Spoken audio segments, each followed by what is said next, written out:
ऐसा मैं गुजरात पाटन से कांग्रेस का ये दूसरी टर्म बना हुआ विधायक हूँ। पाटन प्राचीन समय में गुजरात की राजधानी थी और हमारे गुजरात के जो सीएम रह चुके आनंदीबेन पटेल, वो भी मेरे पहले दो बार पाटन से चुनाव जीते थे और इसके बाद 2017 से और 2022 से दो टर्म से मैं पाटन से विधायक चुना गया हूँ। पाटन की जनता ने मुझे ढेर सारा प्यार और प्रेम दिया है और मुझे आशीर्वाद दिया है।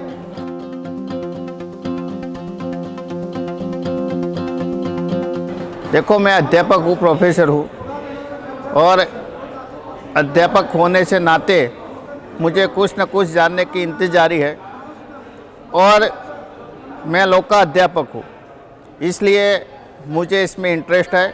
और ये जो एक कॉन्फ्रेंस करने का जो विचार आया है, उसका आइडिया, और आज हम सब पूरे देश में से सब विधायक इकट्ठे हुए, एक दूसरे से नज़दीक आए, एक दूसरे से परिचय में आए हैं, एक दूसरे की प्रगति है, एक दूसरे की जो समस्या है वो जानने की हमने कोशिश की है। ये एक अच्छा प्रयत्न किया है।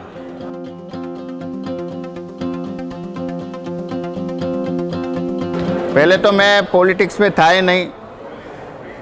पिछली 10 पीढ़ी से हमारे परिवार में कोई पॉलिटिक्स के साथ जुड़ा हुआ भी नहीं था। मेरे दादा दादी भी टीचर थे, मेरे फादर भी टीचर थे, हम 3 भाई हैं, वो भी प्रोफेसर है। लेकिन हमारे गुजरात में जो पाटीदार आंदोलन हुआ और पाटीदार आंदोलन की वजह से कांग्रेस ने मुझ पर भरोसा किया और कांग्रेस ने 2017 में मैं कांग्रेस का सभ्य भी नहीं था, लेकिन मुझे कांग्रेस ने मेरे पर भरोसा करके मुझे मैंडेट दिया। और पाटन के इतिहास में, पाटन में 1985 से जितने भी एमएलए थे वो सब बीजेपी से जीते हुए थे और जो भी जीते थे वो या तो मिनिस्टर बने या सीएम बने। कोई भी बीजेपी का एमएलए 5000 6000 से ज़्यादा वोट से जीता नहीं था। और पाटन की जनता ने मुझे प्यार दिया, मुझे आशीर्वाद दिया और पहली दफ़ा मैं 27,000 से ज़्यादा वोट से विजेता हुआ।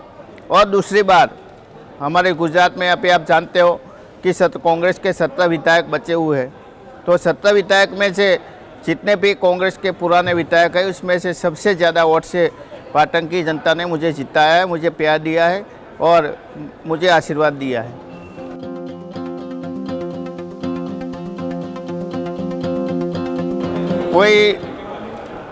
कोई भी विधायक होता है, एमपी होता है या एमएलए होता है, सबसे पहले उसको इलेक्शन जीतने के लिए लोगों के बीच में रहना पड़ता है, लोगों की जो तकलीफ़ है उसको जानना पड़ता है और उसकी जो कॉन्स्टिट्यूंसी है इसमें तमाम समाज के जो लोग हैं उनको साथ में रह के उनके सुख दुख में भागीदार बनने की कोशिश करनी पड़ती है। और सतत प्रजा के बीच में आप रहते हो, प्रजा की आवाज़ सुनते हो, उनकी तकलीफ़ें सुनते हो, कभी फ़ोन अपना बंद नहीं करते, चालू रखते हो, तो चौक्कस प्रजा आपको भरोसा देती है और आपको बार बार भी जिताती है।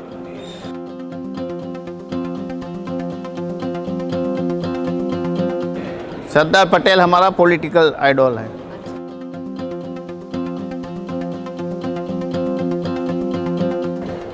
इंडियन डेमोक्रेसी का जो हमारी कॉन्स्टिट्यूशन में लिखा है कि डेमोक्रेसी क्या है, of the people, by the people, for the people, जो हमारे बंधारण के आमुख में लिखा है। और बंधारण ने जो ताकत आम जनता को दी है, उनको जो सत्ताएं दी है वो कायम रही और वो टूटे नहीं। वही हमारी लोकशाही में एक ख्वाहिश है।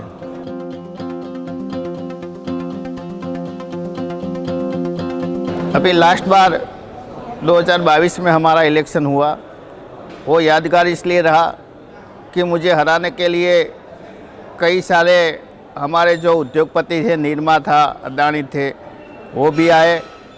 नरेंद्र भाई ने भी हमारे यहाँ सभा की, अमित शाह ने भी की, हमारे सीएम थे उन्होंने रोड शो भी किया, कई सारे हीरो हीरोइन लाए और हमारे जो पुलिस ऑफिसर्स का उनका भी उन्होंने उपयोग किया। लेकिन हम लड़े, लोगों ने हमारे पर भरोसा किया और हमको पहले भी भरोसा था कि पाटन की जनता हमको जिताएगी और हम जीत के बाहर आए।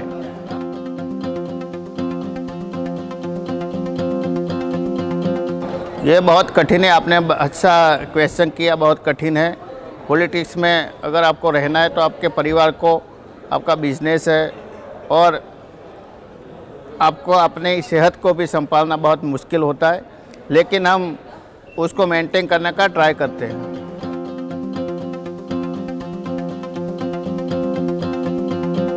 हमारे विस्तार की प्रजा ही मेरी सबसे बहुत बड़ी ताकत है।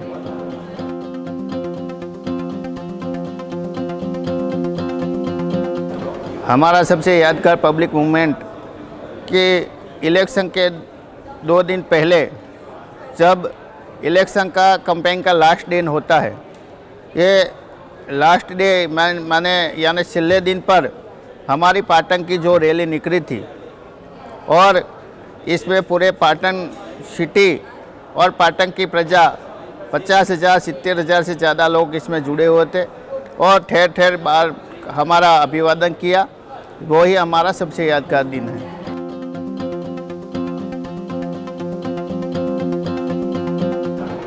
मैं हमेशा कहता हूँ कि यूथ को पॉलिटिक्स में आना चाहिए और पॉलिटिक्स में सब ऐसा मानते हैं कि पॉलिटिक्स गंदी चीज़ है, लेकिन ऐसा नहीं है। अगर हमारे देश को आगे बढ़ाना है, हमारा यूथ का डेवलपमेंट करना है, हमारी इकोनॉमिक आगे बढ़ानी है, तो अच्छे जो होशियार और इंटेलिजेंट यूथ है उसको पॉलिटिक्स में आना चाहिए और देश के लिए मदद करना चाहिए।